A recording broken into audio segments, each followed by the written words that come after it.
Мен чүй дегенде жолдон баштабай, ошо жол министрлигинин башында отургандардан баштайынчы. Жанат Саматович, сиздин кесибиңиз боюнча инженер куруучу экенсиз.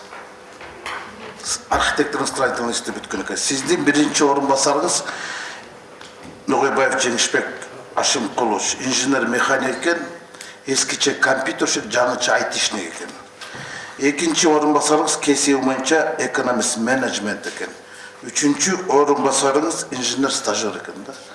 Мындайча айтканда жол министрлигинин башындагы 4 килеген саясий кызматта отурган адамдардын бирөөнүн дагы жол тармагы боюнча профилдик кесип ээси эмес экенсиздер. Мен сиз ушул кызматка баратканда айткам. Жок дегенде бир жолчуну алыңыз. Жолчуну алыңыз деген. Сиз макул дегенсиз, бирок чече албай калдыңыз көрүнөт. Куатбек Алчевич, бул өкмөттүн кадр саясатындагы калпыстыктары. Эгер Иманкулов шабдан ооруп калса эмне кыласыңар? Кетип калса эмне кыласыңар? Жетим каласыңар да. Жолчу жок. Анда бул жол салуу министрлиги менен казынага кол салуу министрлиги болуп калат да. Аскар Семенович, министрдин негизги специализациясы жол курулушчу. Мен Жанат Саматович сизден мурун таанышмын. Мен аны жакшы тааныйм. Бул технологиялык неме боюнча. Жол кесүү, бирок жол тармагында иштеген эмес. Специализациясы чогулуп койсун. Иштеген эмес жол тармагында. Специализация менен инженер-дорожник, инженер-дорожник, инженер-строитель автомобильных дорог и аэродромов. Бирок сиз жол тармагында такыр иштеген эмес. Ал кезде Министерство транспорт и коммуникация болчу. Сиз коммуникация жагын тейлегенсиз. 2007 жылы март революциясынан баштап. Эми жолдор боюнча келейин. Бизде Кыргызстандагы 1 километр жолдун баасы, эсеп палатасынан Эльмира Ибраевнанын отчетунда турат, $700 миң $3 миллион чейин экен, 1 километр жол. Туурабы? Америка менен Германияда 1 километр жолдун $2,4 миллион $4 миллион чейин бүтөт экен. Бирок алардын жашоо мөөнөтү жол болсо, пайдалануу мөөнөтү 30 жыл экен. Кытайда стоимость дороги 0,9 миллион, $900 миң экен. 1 миллион жетпейт экен, бирок аларды колдонуу мөөнөтү 23 жыл экен. Эмне үчүн Кытайдын компаниялар бизде China Road деп иштеп атат да, алар өздөрүндө 1 километр жолду $900 миң бүтүрөт да, Кыргызстанга келгенде $2 миллион бүтүрөт. Суроо. Гриптер. Мына көрдүңүзбү? Жанат Саматович, жанаттан бери, башынан бери 2 саат отурабыз. Сиз бир 4 суроого жооп бердиңиз. Калгандардын баарына гриптер жооп берип атат. Эмне үчүн? Мына сиздин артыңызда отурган балада министрдин транспорттун орун басары болгон. Бүгүн грипке кирип кеткен. Тети кишиде Мамаевдагы мурун орун басары болгон. Бүгүн грип иштеп атат. Эмне үчүн транспорт министрлигинде коррупция азайбайт? Анткени ал жакта кадрлар алмашпайт. Орун алмаштыруудан сумма өзгөрбөйт дегенде коррупциянын көлөмү өзгөрбөйт. Транспорт министрлиги Кыргызстандагы биринчи орунда турат, лидер. Коррупциянын өсүп өнүгүшү боюнча. Мен жана Мери Сатыров айттым, ошо бир эле сиз калдыңыз болуш керек, ГКМга чакырылган, путевка албаган деп. Бүт кирип чыккан. Тонналага кылмыш иштери бар. А бирок кадрлар ошо деле жолдо айланып. Министрден орун басарынан келсе грипке кирет, гриптен кайта зам министр болот, кайта грипке кирет, кирип чыгып жүрөт да, гриптеге бир балекет бар. Мына жана Марат Аскерович айтып кетпедиби? 3 миллиард долларга жакын Кыргызстандын алган карыздары бул жолго кеткен. Жолго кеткен, жол тармагы экен. Муну карапайым эл төлөп атат. Мына жолдордун кымбаттыгын фактылар далилдеп атат да. Бизде кымбат жол салынып атат. Жана Бишкек тест сыяктуу ойлошунда болот атпайбы? Мен өткөндө тамаша чынга салып айткам, май ушу жол салгандан көрүп пол салбайбы деп. Жыгаштан эле. Анткени 1 метр квадрат асфальт, 1 метр квадрат асфальт $217 экен. Мындайча айтканда 1600 сом экен. Эгер биз мен азыр алдым интернеттен, Карагайдан пол салсак 50 менен 500 сом экен 1 метр квадратты. Сасына 600 сом экен, паркет 480 сом экен. Бирок алар пол салсак жолдун ордуна ошо 50 менен 5 жыл чыдайт да. Силердики жолуңар мороженое менен эрип кетип атпайбы? Кептим ошол жакта жатып атпайбы? Карапайым калп төлөп атпайбы? Мына жолчулар баары билет. Күлүп отурушат. Бизде эбегейсиз көп акча кетет. Бунун баары карыз. Анан жана айтып атпайбы? Бир акылдуу болбалда гриптин баласычы. Экономия бар дейт да, 4,6, 4 миллион доллар депчи. Мынага консультанттар жөнүндө жакшы айтты да.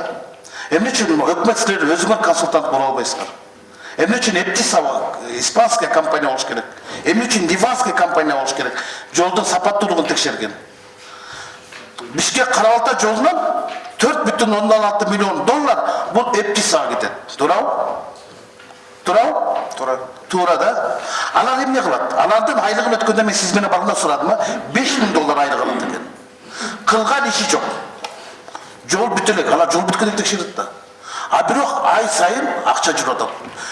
Канчалык алар кечиккен сайын алардын акчасы жүрө берет. Изат Токтомамбетов ошол жерде иштеп атат. Адыр 2.000 доллар айлык алат экен. Ушуну атпай, мына ошо Бишкек Карабалта жол боюнча улап кетейин да, мына тынчтык Кадырбек Көчөкөз ошол жолдон көп пайдаланабыз да. Силер кое тур, ашыкпай жооп бересиң. Нар жактагы жолдун баарын бетин алып салдыңар да, асфальтычы.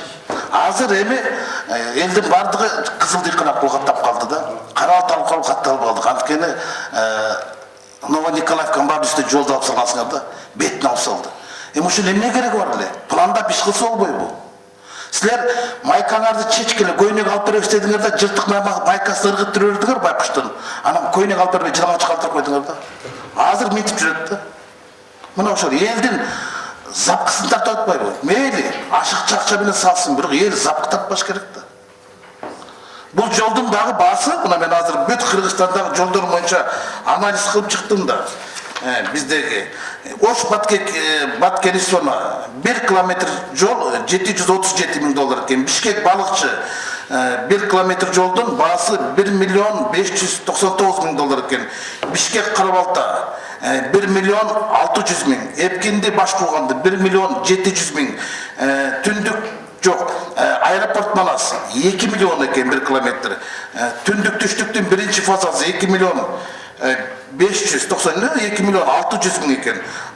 Экинчи фазасы почти 3 миллион экен. 3 миллион экен. Мына иттин көмөр немесин бар өлүгүш бошок жатпайбы? Телефонда тигиле башкалар жазып атпайбы? Текшергендерде башка болуп атат.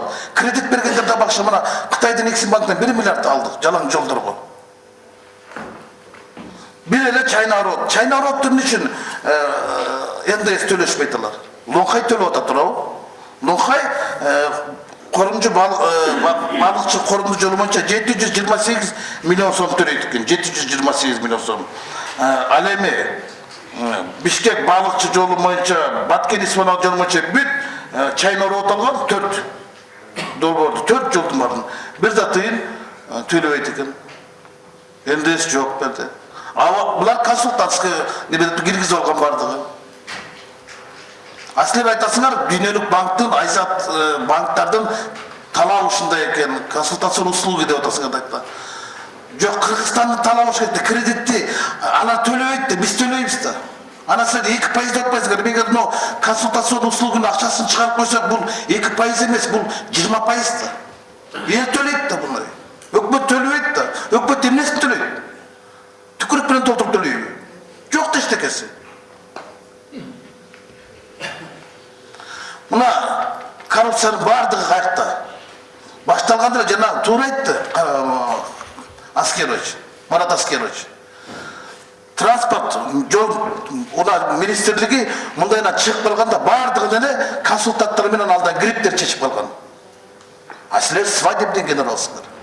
Барасыңар, көрөсүңөр, докладты берет, мына бизге деле тыкылдап ушулар координаторлор жооп кеңештин депутаттарына отчет берип атпайбы? Кана сиздин алдыга келген орун басарыңыз бир суроого жооп бердиби? Жооп бере албайт. Жооп бере албайт. Экономист ал. Жол боюнча мен сыяктуу эле. Ошон үчүн жол министринин башында жолчулар отурса, жол салуу министрлиги болуш керек да, бул кол салуу министрлиги болбош керек да. Көрүп атпайсызбы акта коррупцияны? Адалсынган молдонун үйүнөн 6 камадын башы чыкты дегенсип, коррупция менен күрөшө турган орун басар Азимхан Жусупалиев деген 500 000 доллар менен кармалып атса, Анан биз чыкпай турсак болбойт да. Ошон үчүн кадр саясатындагы калпсыздардын баарын жөнгө салыш керек. Мен сизден ушул жумушка баратканда айткам.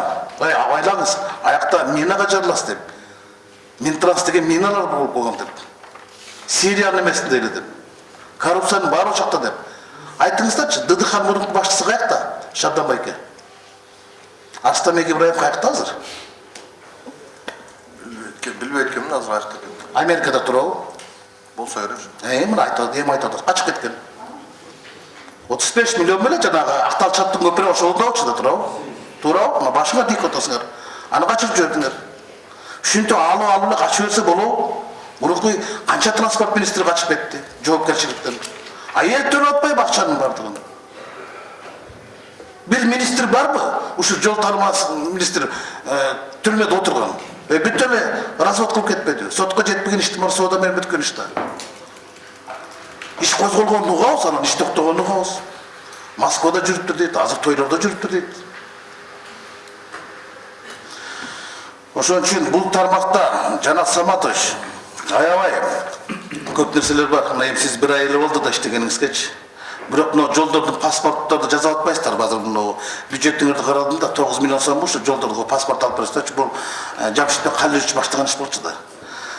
Жолдордун паспортун жөнү эле коюп турупчу. Ошо жолдордун эмне үчүн ар бир жолдун баасы ар башка болуп калган. Мына ушу Бишкек Карабалта боюнча мен сунуш киргиздим эле. Темир Аргенбашка ушуну альтернативный кылып бул жол тура берсин. Бул дагы көп жыл өмүр сүрөт, эсиңерде демек аткан жол. Тетиги темир жолдун жолу менен алып барсаңар 35 минутта жете турган жол болмок. Жаңы жол ошондой салыш керек болчу. Силер эски жолдун үстүнө жол салып атасыңар да анан кийин биз жол салып атпайсыңар. Бул реконструкция да, бул ремонт салып атпайсыңар силер. Силер ремонт кылып атасыңар дагы жаңы жолдун баасын алып атасыңар да. Ушул уят да. Урматтуу жолчулар. Эми сиз мага ашыгып атасыз, аябай жооп бергенгечи. Сиз жөнүндө көп маселе бар. Мен тактап атам азыр. Жок, сизге эмес, ар жагыңызда турганчы. Мурунку министрдин небересине айтып атам. Балекеттин баарын билесиз. Балекеттин баарын билесиз. Сиз ошол жерден кетмейинче ал жактан коррупция кетпейт. Но грип деген балекет кетмейинче коррупция ал жактан кетпейт. Муну бөркүңүздө көргүз. Мен муну каалоо иретинде айттым. Ийгилик кылайм, рахмат.